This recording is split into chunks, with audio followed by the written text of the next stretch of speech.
Hey guys, this is Kevin from Jaztime.com, and today we'll be comparing two different Rolex watches. On my left here we have the Rolex Submariner Diver's Watch, reference number 116610LN, versus the Rolex Deepsea on my right here, reference number 116660. And this is the professional Diver's Watch. Okay, we'll be comparing the price, the dial, the bezel, the case, the crown, the bracelet, and we'll also talk about the movement towards the end. Okay, so as of November 2016, you can purchase this Rolex Submariner at a Rolex retail store for $8,450, or you can get it for as low as $7,800 at Jaztime.com. For the Rolex Deepsea, as of November 2016, you can purchase this at a retail Rolex shop for $12,050, or you can get it for as low as $9,700 at Jaztime.com. Okay, so let's go ahead and compare the dials now. Okay, the dials are pretty much similar in overall composition. They both run the maxi dial, which has the index markers. The circular markers all around the dial are 30% larger than the normal Rolex standard.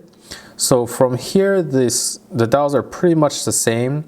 The only difference I can mention is that the sapphire glass in the Deepsea is 5 millimeters thick. It's a few more millimeters more than the Submariner, and that's for a little bit extra protection when diving deeper into water for that pressure. Okay. Another thing to note for the difference is that the date here located at the 3 o'clock position. The Submariner has a Cyclops lens on the top of the crystal for easier viewing of that date, while that Deepsea keeps no Cyclops lens on its sapphire crystal. However, because of that 5 millimeter thickness of that sapphire crystal, it actually kind of magnifies the whole dial a little bit, and it still provides a little bit easier viewing of that date, but still something to keep in mind. Okay, for the bezel, they both have this beautiful platinum, black ceramic bezel. The index markers and the Arabic numerals are platinum. Have platinum dusted on them, so it has extreme durability, extremely scratch resistant, and very, very durable. However, there's no real differences on the bezel as well. However, I do want to show you the functionality of the bezel, and this goes for both watches. They both work the same way. I put the Deepsea down. I'm going to show you how it looks on the Submariner. So for the Submariner, let's just say a diver wants to track a lapse time of how long they've been gone on the water. Well, you can track that by moving the bezel, this little marker up here, down towards the minute hand. So let's just say you go ahead and shuffle that around. The bezel is only unidirectional. It only turns to the left. It does not turn any other way. Besides that, as you can see, if I try to turn it to the right, it's nice and tight. So for elapse, so this is the purpose of the bezel, is to track for elapsed time. So if the diver goes underwater, you can track how long you've been gone underwater. So once the minute hand has moved on, let's say it hits a 10, that's 10 minutes obviously. The index markers are 5-minute increments, so 5 minutes and 15 minutes up there. And you can track how long you've been gone. Another thing you can track for everyday use is maybe you like to run a mile and you want to see how fast you can do it. Well, you can do that same purpose with this as well. Or you just want to track how much time till the next business meeting. You can do the same as well. Very simple, very easy to use function, and it's also very convenient. Okay, so let's go ahead and talk about the case now. So the case size of the Submariner is 40 millimeters, and that's from my index finger to my thumb there.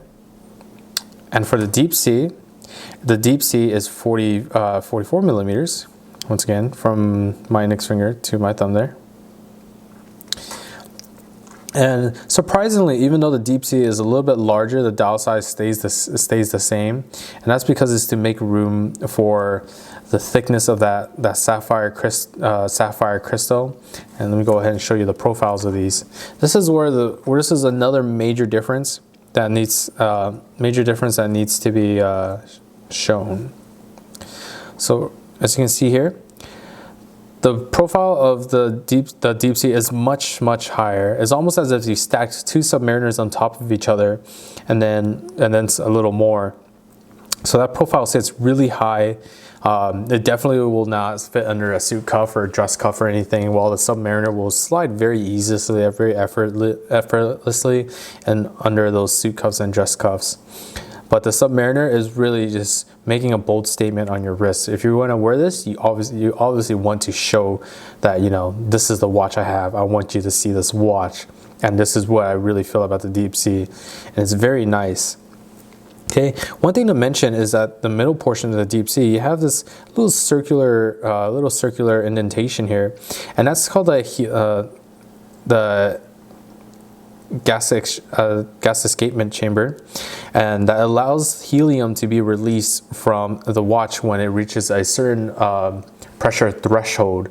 Because when divers go underwater, they have to be slowly pulled back up inside a pressurized chamber, and that pressurized chamber contains a mixture of helium gases, and the helium can sneak inside the watch and actually pop the crystal out due to the pressure. This is a spring-powered release chamber, so once it reaches enough pressure, it actually opens up and lets that helium out, protecting the crystal from being popped out. Okay. And like I said, that Deepsea is more of the professional's diver's watch. Okay, so let's go ahead and compare the crown. So here are the crowns. Of course, the Deepsea has a much larger crown due to the size and that width of that case. Not much else to be said here. The lugs are a little bit bigger too to protect the crown more as well. Okay, so let's move on to the bracelet. They both have this kind of the same style bracelet. It's just the oyster bracelet with a nice satin finish. It's made out of that very durable 904L steel, and that's a house-made steel by Rolex. Very strong, very durable. The industry standard is the AISI 316L steel, and Rolex makes their 904L steel, which is just absolutely, it goes above and beyond that steel. It gives a very nice shine, as you can see. Not very much else to say about the bracelet. They're pretty much the same in that regard. So let's move on to the clasp. So these are the clasps. Okay, they're both safety oyster foiling clasps. Very simple, very easy to use. Putting down the Deepsea, and we're going to be working on the Submariner here. As you can see, I popped out that safety portion there. It's like a little hinge, pops out, and then the folding portion comes off like that. Very simple, very easy to use. They both work the same way, but I do want to mention the glide lock extension feature that the Submariner has. And back here, as you can see, you can adjust the bracelet inwards or outwards in 2mm increments for up to 20 millimeters. And that was made with divers in mind, as you know, they wear the wetsuits and they want to adjust for that small millimeter difference so the watch fits on correctly and doesn't slide off or anything. So here's how the bracelet looks with the bracelet fully inwards into the glide lock. Pop it out once again, and that's how it looks fully out. Very nice, very easy to use. It also works very well as a gift idea as well, because to resize a watch, you'd have to buy an additional link. A link can cost anywhere from $150 or more, and it's such a pain. You have to go to a watch repairman or someone who deals with watches, and then get that link put in, and then you have to, or taken out, and then you have to go size it to the person's wrist, when you can just extend it with a glide lock feature. So very, very nice thing by Rolex. Very nice feature. I just want to demonstrate it really quickly here on the Deepsea. So once again, that safety lock, that oyster hinge, back here, same thing. Actually, it's a little bit different actually. For the Deepsea, it makes use of a stronger locking mechanism, and it's by right here. You actually can pop it out. It has these little riveted edges. Same idea though. You just slide in 2mm increments up to 20 millimeters, and this actually just locks. You press that down, and it locks it in. Locks it in nice and tight. But overall, the same concept, same idea, just a little more secure. Okay. So let's go ahead and talk about the movements now. So the movements of the two watches. The Submariner runs on a 31-35 movement, which is a very basic chronometer movement that allows for hours, seconds, and minute hand, and instantaneous change of the date. The Deepsea also runs on that same movement as well, because they made the Deepsea thinking more durability in mind when it comes to deep sea diving. So they kept the movement simple with that 31-35 as well, that allows once again for the hour, minute, second hand, and instantaneous changing of the date. Okay, they're both kept in that oyster case. But one thing I want to mention is that the Deepsea's case really honors, or really likes to be proud of its water resistance and its durability, and that's said by the engravings of the water resistance in the back here. As you can see there, it says 12,800 feet, or 309 meters, or 3,900 meters, sorry. And that's just absolutely insane. That really just screams luxury, because that's something you probably would never do in your life, but it's nice to say, hey, I can go down this deep if I wanted to. The Submariners, in comparison, the Submariners over here is comparison to this water resistance. The Submariners can only go down to 300 meters or 1,000 feet. This has over almost 12,000 feet of water resistance over the Submariner, and it's really great. One thing I like to mention is that it has a grade 5 titanium case back as well. And that titanium is kind of like a cup. It sits underneath the movement, and they screw it on top, so it keeps that nice, very strong durability in the watch. So the Deepsea really has heaps and bounds of durability over the Submariner. Okay?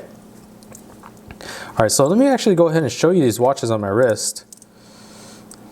So pop that out, safety out. Slap it on the wrist. Actually, there we go. So that's the Submariner. Very nice, very simple. And let me go ahead and go to the Deepsea now. Once again, pops out, bam. Get that Deepsea on.